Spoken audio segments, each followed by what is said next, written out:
नमस्कार, मैं doctor Manju Jain, retired associate professor from एसएनसेन डिग्री कॉलेज कानपुर। मैं पिछले कई सप्ताह से प्रेरणादायक कहानी मेरी जुबानी नामक शीर्षक के अंतर्गत कुछ छोटे छोटे प्रसंग हैं, छोटे छोटे कथन हैं और छोटी छोटी कहानियों को आप तक पहुंचाती हूं, जिसका मकसद और ध्येय सिर्फ यही है कि प्रेरणादायक कहानी हमारे लिए बहुत ही ज़्यादा उपयोगी और लाभदायक है।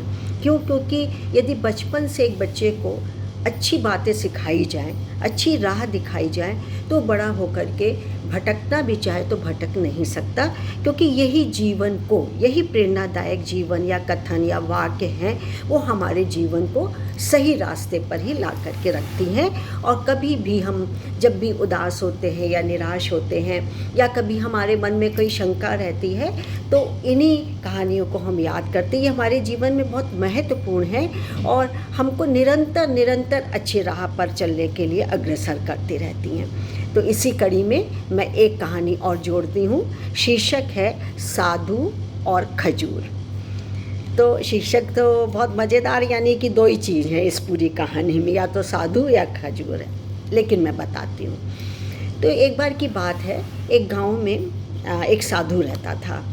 तो फिर वो तप करने के लिए उसने कहा कि अब बहुत दिन हो गए गांव में रहने, तो मैं अब वन में जाके अब तपस्या करूंगा, सुखमय जीवन व्यतीत करूंगा, जैसा कि पहले लोग कहते थे और करते भी थे। जाकर के ऋषि मुनि जो हैं एकांत में वास करते थे, अपनी इच्छाओं का दमन भी करते थे।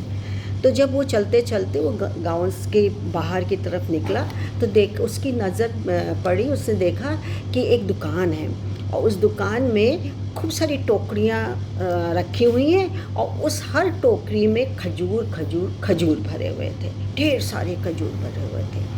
तो उसने कहा कि खजूर तो बड़ा टेस्टी होता है, मतलब स्वादिष्ट होता है और बचपन में खाया हुआ है। कितने साल हो गए हैं मुझे साधु जीवन व्यतीत करते हुए भी, अब इन सब चीज़ मैं खा ही नहीं पाया हूँ।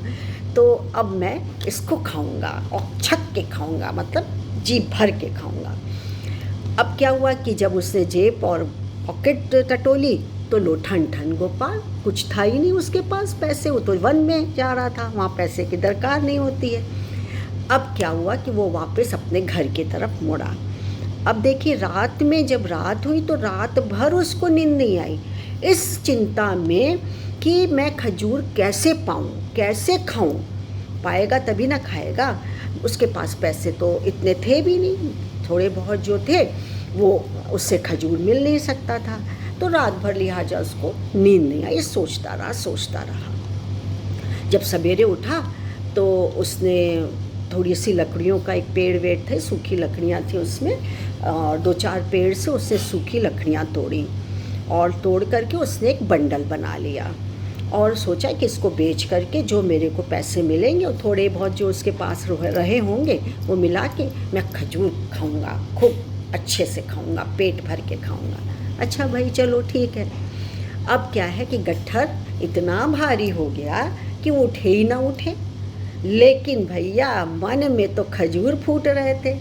लड्डू फूटते हैं आमतौर से, लेकिन उसके खजूर फूट रहे थे। तो जैसे तैसे वो गट्ठर को कभी सिर पे रखे, कभी कंधे पे रखे, कभी ऐसे करके रखे और चलता रहा। थक गया, गट्ठर का बोझ ज़्यादा था, नहीं ढो पा रहा था वो। तो उसने गट्ठर को फिर रख दिया। सुस्ताया, हाँफ रहा था, सुस्ताया, फिर उसने गट्ठर को लिया। कहने का मेरा मतलब है कि धीरे धीरे वो कभी गट्ठर के साथ रहता, कभी नहीं, और धीरे धीरे वो दुकान तक पहुंचा और मतलब गट्ठर को बेचने के लिए निकला। गट्ठर के दाम उसको बड़े अच्छे मिले, जिसने भी लिए बहुत अच्छे मिले उसको लकड़ी के दाम। मन में बहुत खुश हो गया कि सब बहुत अच्छे मिलेंगे हमको खजूर खाने को। तो वो लिहाजा पैसे लेकर के और खजूर की दुकान पे पहुंचा और भैया जा रहे, इतने पैसे हैं, इसके खजूर दे दो। काफ़ी सारे खजूर उसको मिल गए, मेहनत तो उसने की थी, मिल गए।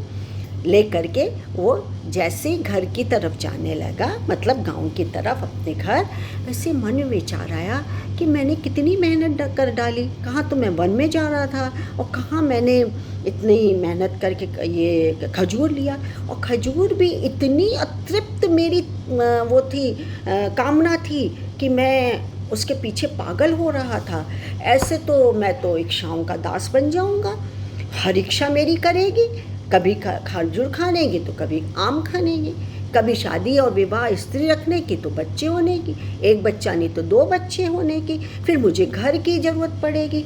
ऐसे तो मैं इच्छाओं का बस गुलाम बनता चला जाऊंगा। सो उसने क्या किया कि उसी समय खजूर खाने की इच्छा को त्याग दिया और सामने से एक कोई जा रहा था फ़कीर गरीब व्यक्ति, उसको सारे के सारे खजूर उसने दे दिए। देखिए भैया, दान कर दिया या दे दिया या क्या हुआ, उसके मन में क्या चल रहा था। तो कहानी समाप्त हो गई यहाँ पे। क्या शिक्षा मिली? क्या हमें इच्छाएं नहीं रखनी चाहिए? क्या उचित अनुचित का भेद वो नहीं कर पाया? क्या वजह थी? तो दोस्तों, मैं ये कहना चाहती हूँ कि इच्छाएं रखिए लेकिन लिमिट में, और उचित इच्छाएं रखिए। आप अनुचित इच्छाओं के फेर में पड़ करके अपना समय, अपना सारी ऊर्जा, शक्ति, अपना धन को बर्बाद मत करिए। इच्छा रखने में कोई बुराई नहीं है, इच्छा से आप आगे बढ़ते हैं, आपको ज़रूरत जो पड़ती है, पर आप उतना ही संचित करिए जितनी आवश्यकता है, उतनी ही इच्छा रखिए जितने की आवश्यकता है। हमारा मन क्या है? मन तो चंचल है, उधर उधर दौड़ता ही रहता है। आज ये चाहिए, आज वो चाहिए, आज यहाँ घूमना, आज वहाँ घूमना, आज हवाई जहाज चाहिए, मतलब चलते उस पे साइकिल पे है और गाड़ी और हवाई जहाज की इच्छा रखते हैं। रखिए, नहीं बुराई है इसमें, लेकिन आप अपनी लिमिटेशंस तो देखिए।